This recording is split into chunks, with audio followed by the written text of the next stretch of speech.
여러분 반갑습니다. 반도체 오빠 차이다입니다. 이제 또 5시간 달려보도록 하겠습니다. 어떻게 잘 보내셨나요? 즐거운 시간 보내셨는지 모르겠습니다. 천 회장은 늘 걷습니다. 산길을 걸어요. 산길. 숲길, 산길만 찾아다니면서 거의 산속을 헤매고 있어요. 그게 좋은 것 같더라고요. 이제 스트레스를 뭐 푼다기보다는 뭐 건강도 생각하고 생각하는 시간이 좀 많으면은 이 산길을 걸으면서 그동안에 쌓였던 여러 가지 잡념들을 다 이제 버리는 거죠. 다 버리고 이제 새로운 것도 채워내야죠. 그렇지 않으면은 이 머릿속이 상당히 복잡해질 수가 있더라고요. 뭔가 비워야지 또 채울 수 있는 거 아니겠습니까? 걸으면서 하면 참 좋더라는 거죠. 여러분도 한번 기회 되시면 한번 걸어보세요. 건강도 챙기고 멘탈도 강해지고 하여튼 모든 게 좋아집니다. 뛰는 것보다는 걷는 게 좋은 것 같아요. 특히 나이 먹은 분들은 뛰면은 관절 나갑니다. 관절 무리하게 쓰시면 안 되니까 좀 빠른 걸음 그게 참 좋다고 저는 생각이 들어요. 이게 걷다 보면서 이제 삼성에 대해서도 많은 생각도 하고 어떻게 하면 투자를 잘할 수 있을까에 대한 생각도 합니다. 그리고 우리의 노후에 대해서 대비를 해야 하지 않겠습니까? 노후를 어떻게 하면은 좀 윤택하게 생활할 수 있을까? 부족함 없이 돈을 이렇게 어떻게 보면 벌어가지고 쓸 수 있을까? 뭐 여러 가지 뭐 생각도 많이 해봐요. 뭐 큰 돈을 번다기보다는 작은 돈이라도 꾸준히 나올 수 있도록 캐시의 그 흐름을 만들어내겠죠. 캐시 흐름을 만들 수 있도록 하는 게 가장 중요하다고 생각을 해요.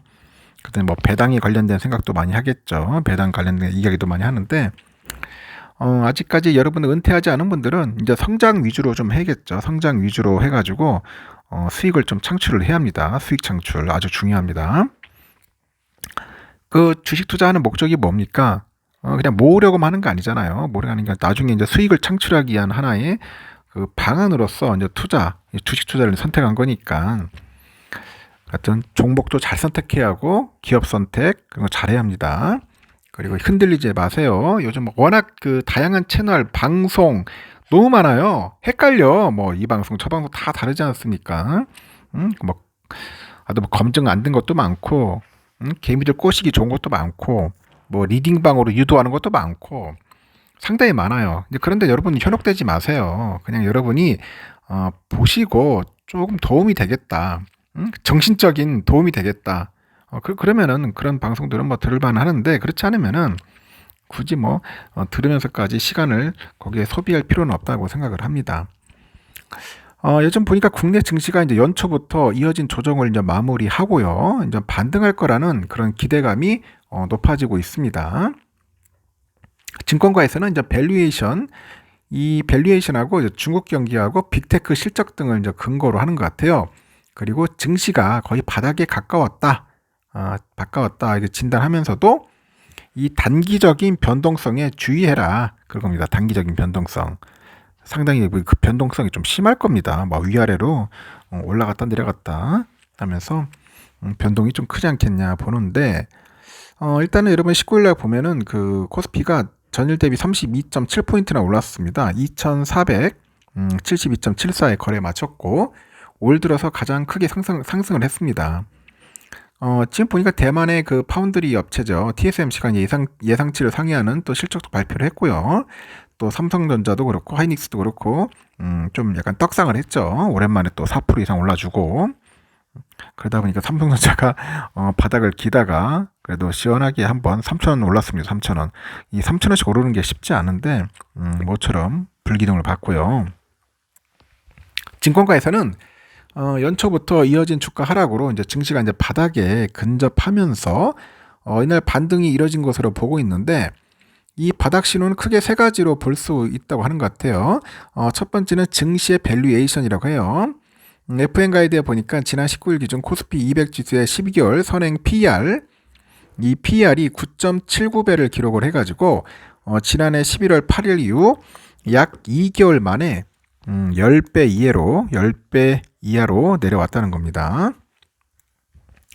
통상 코스피 200 지수의 선행 PER이 10에서 한 11배 정도 되는가 봐요. 이 수준임을 감안하면은 10배 이하의 PER은 저평가 구간으로 볼 수 있겠죠. 저평가 구간으로. 실제로 PER 10배 이하였던 지난해 11월, 그리고 11월하고 2022년 10월에는 코스피 지수가 바닥을 찍고 반등하기도 했습니다. 바닥을 반등하기도 했는데, 이 코스피 200의 PBR, 주가 손자산 비율인데, 이게 역시 지난 17일 0.88배를 기록을 하면서 저평가 구간이죠. 0.9배를 깨고 내려왔어요. 그 지수가 그 반등한 덕분에 지난 19일 PBR이 0.9배로 또 소폭 반등을 하더라는 거죠. 그래서 대신증권 보니까 지난해 10월 저점이었던 그 PER이 9.55배는 올해 예상 실적 기준으로 코스피 지수 2,400 수준이라고 하네요. 그 확정 실적 기준의 PBR의 바닥권은 0.856배로 코스피 지수로 환산하면 한 2,370선으로 보는 것 같아요. 그래서 코스피 지수는 2,400선 전후에서 단기 지지력 확보가 좀 예상된다고 합니다. 2,400선 전후에서요.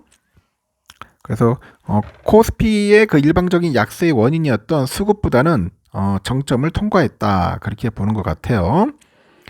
코스피 약세의 원인 중 하나로 지목됐던 중국 증시 역시 거의 바닥에 가까웠다는 이야기가 있어요. 중국은 최근에 경기 침체로 증시 부진이 지속 중인데, 올해 들어서만 해도 상하이가 4.8%나 하락을 했고 홍콩 H지수 8.6%나 빠졌어요. 이 중국과 함께 동아시아 신흥국 시장으로 묶이는 우리 대한민국 증시는 중국 증시의 약세로 인해서 약간 동조화 현상이 좀 심해지는 것 같아요. 중국이 떡나가면 우리도 떡나갈 수밖에 없어요. 중국의 영향을 상당히 많이 받는다는 겁니다. 반면에 일본 애들은 날라다니지. 일본 증시는 거의 강세가 이어지다 보니 글로벌 자금이 현재 한국, 중국에서 일본으로 좀 이동하는 것 같습니다.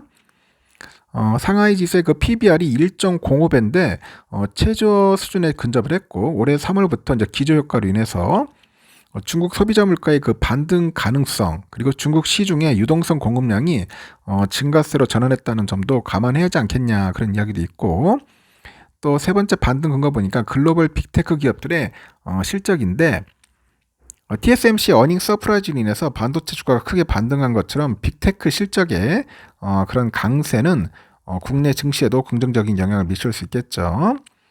오는 23일에 보니까 넷플릭스의 지난해 4분기 실적 발표가 예고돼요. 현재 보니까 인베스팅닷컴 보면은 EPS 컨센이 보니까 2.21달러인데 22년 12월 0.12달러 대비 크게 개선될 거라고 봅니다. 오는 24일에는 뭐 테슬라, 뭐 ASML, IBM 실적 나옵니다. 테슬라는 지난해 4분기 EPS 컨센이 0.726달러인데 전분기 대비 10%가량 10%가량 개선될 거로 보고 있고, ASML은 5.12, IBM은 3.77달러로 전분기 대비 각각 6.4, 71.4% 상승할 거로 보는 것 같아요. IBM이 좀 많이 상승하는 것 같네요. 오는 25일 실적을 발표하는 인텔, 또 지난해 4분기 EPS 컨센을 보니까 전분기 대비 한 9% 정도 증가한 0.4469달러를 보는 것 같습니다. 그래서 올해는 그 매그니피센트 7이죠. 이 기업들의 EPS가 전년 대비 모두 증가할 거라고 보는 것 같아요. 이 매그니피센트 7, 뭐 애플, 마이크로, 소프트 있죠. 테슬라, 구글, 메타, 엔비디아, 아마존이 대표적인 기업입니다.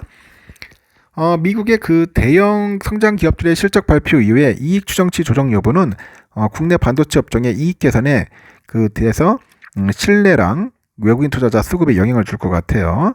일단은 들어와야 돼. 미국 돈이 들어와야지만이, 달러가 들어와야지만이 우리도 좀 영향을 좀 받을 것 같고, 하여튼 단기 반등은 가능하겠지만 아직은 불확실성이 더 크다는 그런 점에서도 변동성에 유의하라는 겁니다. 기술적 반등을 넘어선 추세 반전을 기대하기는 좀 어려운 상황이다, 뭐 그렇게 이야기하는 분도 있습니다. 왜냐? 뭐 지정학적인 리스크, 뭐 미국 통화 정책에 대한 기대감의 후퇴, 4분기 실적 시즌 불안, 뭐 이런 것들을 이제 이유로 하는 것 같아. 그래서 여전히 풀어야 할 숙제들이 많다, 그런 겁니다. 단기 반등 시 주목할 종목으로는 낙폭 과대주, 뭐 실적 개선 기업, 글로벌 빅테크 강세, 이거의 수혜를 기대할 수 있는 기업 등이 이제 꼽히는 것 같습니다. 그 낙폭 과대주라고 하니까 뭐 주가 많이 빠진 기업이 좀 괜찮을 않겠나, 괜찮지 않겠나 그렇게 생각할 수도 있어요. 근데 조심해야 합니다. 근데 낙폭에 따라서 더 떨어질 수 있어요. 예, 이 떨어지는 추세로 가면은 계속 빠지더라고. 과거 사례를 보면은 과매도 시그널 이후 낙폭 과대 성격의 종목들이 평균적으로 양호한 흐름을 좀 보이는데요. 이익 전망치가 하향되는 구간에서는 이익 모멘텀 그 민감도가 높아진다고 합니다. 국내 증시와 주요 선진국 증시 간 비동조화가 종료됐다고 보고 테크 주도주 장세가 재점화될 것으로 이제 보는데 추천 종목으로는 뭐냐? 삼성전자, 하이닉스 이렇게 보는 것 같아요. 뭐 HPSP 정도 좀 보는 것 같습니다. 그래서 결론은 뭐냐? 반도체 쪽이 좀 영향을 받지 않을까? 반도체 섹터가 조금 상승하지 않겠나 생각합니다. 여러분 반도체 좋아합니까? 이 반도체 좋아하는 분들은 반도체 가는 거고, 뭐 2차전지 좋아하면 2차전지 가세요.